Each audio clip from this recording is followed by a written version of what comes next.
CM Jagan చేపట్టిన సిద్ధం ఎన్నికల సభకు విశాఖ జిల్లాకు చెందిన ప్రజలను భయపెట్టి మరీ సభలకు తరలించారని జనసేన కార్పొరేటర్ పీతల మూర్తి యాదవ్ అన్నారు. సోమవారం విశాఖలోని ఓ హోటల్లో ఏర్పాటు చేసిన మీడియా సమావేశంలో మాట్లాడుతూ ఆంధ్ర క్రికెట్ అసోసియేషన్ కార్యదర్శిగా ఉన్న గోపీనాథ్ రెడ్డి 3,000 మంది వాలంటీర్లను బస్సుల్లో తరలించారని అన్నారు. ప్రతి ఏటా జనవరిలో జాబ్ క్యాలెండర్ విడుదల చేస్తామని గొప్పలు చెప్పిన సీఎం జగన్ నేటికి దాన్ని అమలు చేయలేదన్నారు. ఎన్నికలు సమీపిస్తున్న నేపథ్యంలో నెల రోజుల్లో డిఎస్సి నోటిఫికేషన్ విడుదల చేస్తామని మరోసారి నిరుద్యోగులను మోసం చేసే ప్రయత్నం చేస్తున్నారని ఆరోపించారు.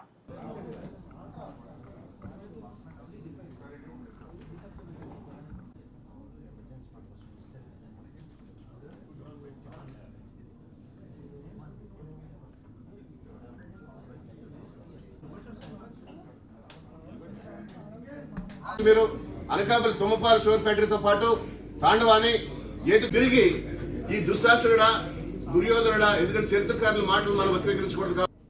ఏదైతే సంగివలసలో జరిగినటువంటి ఎన్నికల శంఖారావం పూరించినటువంటి వైఎస్ఆర్ కాంగ్రెస్ పార్టీ అధ్యక్షుడు జగన్మోహన్ రెడ్డి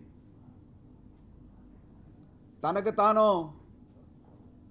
అర్జునుడిలాగా అభిమన్యుడిలాగా వర్ణించుకుంటే రాష్ట్ర ప్రజలందరూ కూడా నవ్విపోతూ ఉన్నారు. అభిమన్యుడు తన తండ్రి కోసం ప్రాణత్యాగం చేసి పద్మవ్యూహంలోకి వెళ్ళి తనువు చాలించినటువంటి గొప్ప మహోన్నతుడైనటువంటి అభిమన్యుడిని, అంత గొప్ప తండ్రి అర్జునుడి కోసం చేసినటువంటి త్యాగాన్ని ఇవాళ జగన్మోహన్ రెడ్డి పోల్చుకోవడం అంటే, జగన్మోహన్ రెడ్డి తండ్రి ఆరోగ్యశ్రీ పథకం ఏదైతే పెట్టారో పేదలకు ఆరోగ్యం అందించాలని చెప్పి అదే ఆరోగ్యశ్రీని నిర్వీర్యం చేసేటువంటి ఈ జగనాసురుణ్ణి ఇవాళ అర్జునుడితోని అభిమన్యుడితో పోల్చుకోవడం అంటే చాలా ఆశ్చర్యం వేస్తూ ఉంది. సాక్షాత్తు